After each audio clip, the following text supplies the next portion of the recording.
What is good, guys? It's Ray J back with another video, and in this one I want to talk about what's going on with the overall formations on Tesla on the bigger time frames, what's going on with SPY, the QQQ, and just a couple of tickers out there such as Nvidia, and the list goes on. But before I do anything like this, let me just mention a couple of things. I am firstly not a financial planner, so take none of this as financial advice. And also, if you guys can, please check out the Moomoo link, which is down below and in the description. If you sign up for Moomoo, the link down below, and deposit $100 into the account, you're guaranteed 5 free stocks plus a $50 cash reward. And the offer ends in just 5 days. Anyways, when it comes to Tesla in the market, what on earth is going on? So as I mentioned in my earlier video from yesterday, we have this potential head and shoulders like pattern on Tesla. We also have a head and shoulders on the QQQ and SPY. And we have an ascending wedge developing on Tesla, at least from Friday, which suggests that there is a possibility of downside. However, do not assume that any of these patterns will play out because patterns alone are not sufficient. You also want to look at, they are like, a good indicator, but you also want to look for confirmation of the breakout for you to truly see them playing out. So sometimes there's situations where we have like a head and shoulders and the market just keeps going and going, and that's like a trap. If that's the case, okay, you want to watch for your confirmation. You want to see if we break these particular levels. If Tesla breaks above, 244, we couldn't validate this head and shoulders. But if this confluence ends up playing out with this right shoulder and this ascending wedge simultaneously, then the odds will favor this thing either like pumping a little bit more and then eventually finding the top and breaking down, or it could just start sinking from here if we get the breakout. But to know for sure, we need to see Tesla reject based off the candles. We need to see it break below this wedge that's forming. That's going to be your confirmation. Now, what's interesting about this, however, is if it does end up playing out, Tesla's going to sink down to like 234 to 235. If that breaks, which it most likely would in that case with this current formation, it's going to come all the way down to 230 to 228. And if that zone breaks, if Tesla breaks 228, 226.5 to 225 is going to come next. And that's going to be the last chance for Tesla. Because if we keep sinking, this imbalance at 221 is going to act as a magnet this time around. If we start breaking the lows from like the past week or the last couple of days at least, Tesla's going to hit 221. If that breaks, this thing is going to come all the way down to fill the gap at 215, and we could see Tesla sink a lot lower if that's the case. Now, not a guarantee. We need to wait for the breakdown, but just to be safe, I just want to clarify something. Now, I'm just talking about the next couple of trading days, the next week or so, and I'm also just talking about the month of September / the end of August. I am not talking about the rest of the entire year, because at the end of the year, the technicals are still looking kind of bullish overall. And I know that sounds crazy, but once I show you guys the charts, it is a possibility. Because when you look at SPY, one of the things I mentioned to you all is there's nothing out of the ordinary about how the market is moving. Okay? I want to clarify that. There's nothing out of the ordinary here. The market historically tends to sell off between August and September. Historically, if you don't believe me, let me just show you some data to prove it. We could look at the seasonality data on SPY, for instance, right here. These are the stronger and weaker months for the market historically. Historically, like June, for example, is like weaker. July is a little stronger than like August through September tends to be a lot weaker. October tends to be a little bit stronger than November is the much stronger month, one of the strongest months of the year. So for SPY, just to be clear, we tend to see the market rally in July. Historically, 80% of the time we're green in July, and that is what happened in July. SPY was up like crazy for the month of July. We had a very bullish looking candle. It just continued to push up for the month of July. As soon as August came, historically, we tend to sell off in August. It tends to be one of the weakest months alongside September for the second half of the year. And for the August to September period, we tend to see downside normally. And that's completely normal considering that the market pumped for 5 months in a row. 5 months in a row, the market continued to pump. There's nothing wrong with that. So with that going on, I just want to mention that there's a possibility of more downside for September. Okay? The market may cool off a little bit more, but when we approach October, we tend to be green 65% of the time. The market tends to like find its bottom, tries to improve.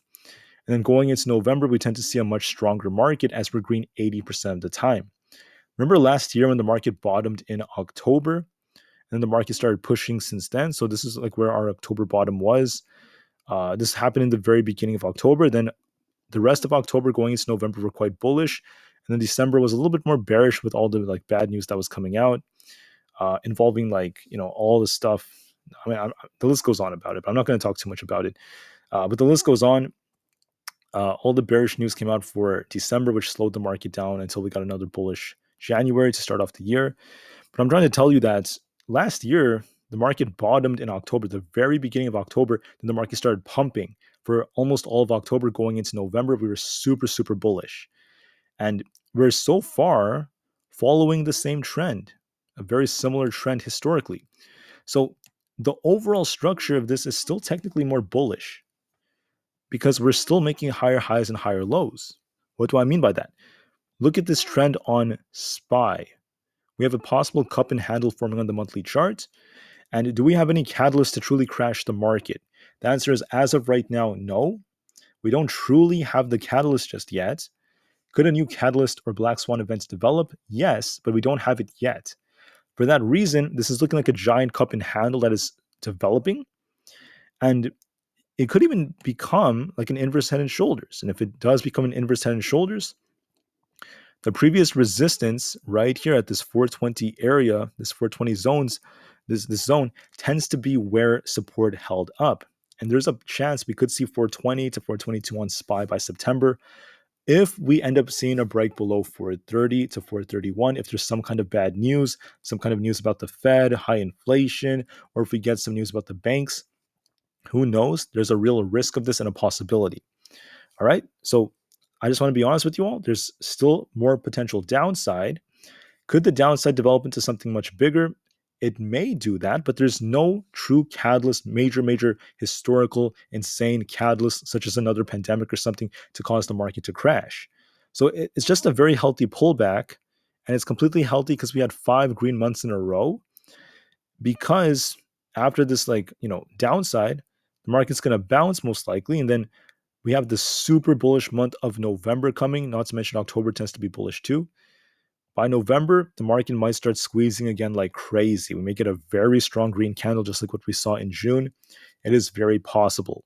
So the market's moving on a very similar algorithm. I mean, if you look at Tesla, for example, next to SPY, they're moving very similarly. It's just that some months they drop together, but Tesla drops harder. Other months it's SPY that drops harder.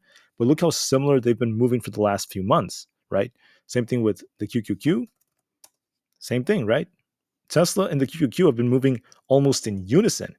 So this is historical because when you look at Tesla, Tesla could pull back a bit just like SPY, right? We could see a little bit more downside even going into September with these bearish developments. Sure. But I just want to warn you all that going towards the end of the year, when the Cybertruck announcements come out, when it officially comes out, who knows how long it's going to take, another month and a half, 2 months. Tesla is going to explode during that time. For now, there's a head and shoulders on Tesla.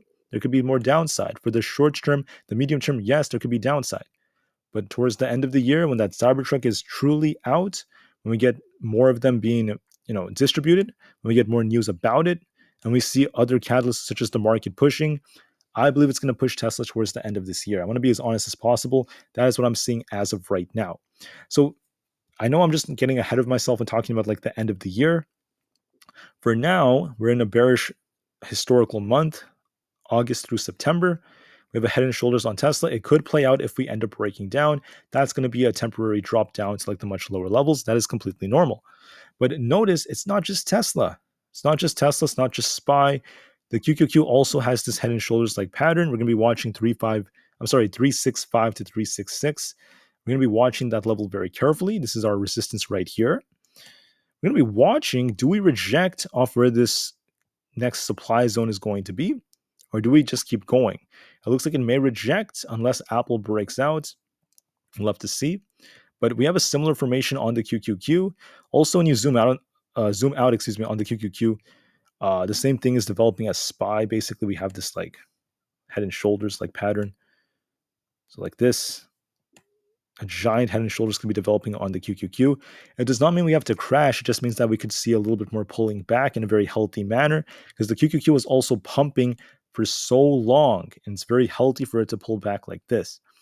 Another stock worth mentioning would be like Nvidia. I mean, the thing about Nvidia is it's going to bounce a little bit, maybe a tiny bit, but the problem is, the trend is still looking more bearish. Even if we do get a tiny little bounce here, you're going to be watching the 50 moving average or the 50 EMA, and you're going to be watching these important support levels. So even if we do get some kind of bounce resistance balance at like 470 or so, or even 465, if this thing rejects, you're going to be watching our critical support down here at this 450 to 452 area.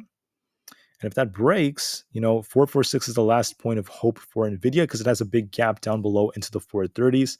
And we could see this thing sink a lot lower if it continues to fall. And there's a real risk of that with the current structure in the market. So we have, potential market structure that's looking a little bit more bearish on Nvidia.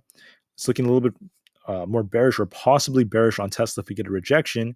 Same thing with SPY and the QQQ. Everything is basically very similar. And the same thing can be said about Apple stock, for example. But Apple's kind of in the middle. It's not really looking too bearish or bullish to me. It's just stuck in the middle. So we're going to be watching which way does Apple end up breaking. Could we break 180 or do we get this big rejection off this imbalance? I'm not too sure about Apple, to be honest with you all. It looks a little bit more bullish. It looks like it could push towards like 180 first because we have this like accumulation that formed and also this like cup and handle like pattern. So it looks a little bit more bullish from a technical standpoint. Technically, when you zoom out, there's a possibility that's just like flagging right here. But there's no sign of it like breaking down just yet. So I'm not as like bearish on Apple. I'm just kind of in the middle for now. But if Apple starts breaking down, like I said before, that could be another thing that sets the market. It depends on news and etc. From a technical standpoint, though, it's kind of in the middle. If it may test 180, we'll see if that rejects or not. If it breaks it, then this could help the market pump a little bit before we do see anything else. But the best thing to do is just be open-minded on Apple compared to the other stocks out there. But just know that other technicals are aligning with one another. The stars are aligning. We're seeing like Tesla, SPY, the QQQ, Nvidia, and many different stocks just showing very similar technicals. And it's very important to be prepared for what could end up coming. So watch for your tests and just know that when it comes to the questions I'm being asked about, will the stock market crash? Is Tesla going to crash? For Tesla to crash, we need some very, very bad news. We need something horrible to happen. We don't truly have something like so horrible that's going to cause Tesla to crash back down to like 150 or $100 a share. I'm not counting that as a crash.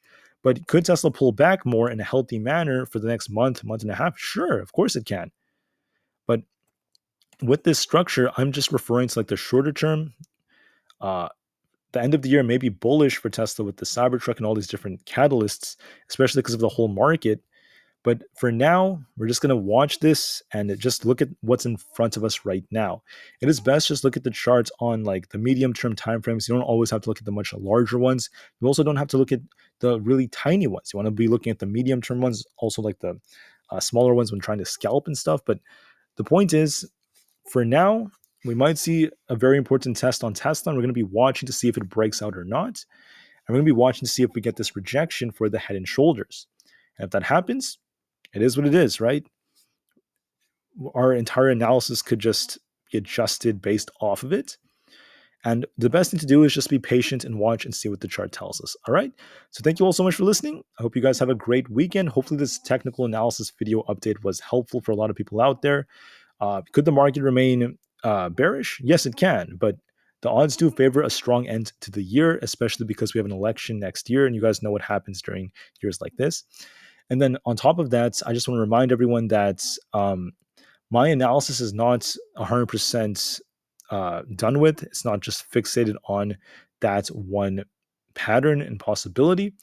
I could change my analysis if there's a new piece of news. But as of right now, based off the current technicals and the current news, that's what I'm going to say. And that's what I'm standing towards. Okay, so thank you for listening. Have a great day. Remain calm, cool, and collected, guys. And I'll see you guys in the next one. Market to the moon is long term is still incredibly bright. Same thing for Tesla. And peace out.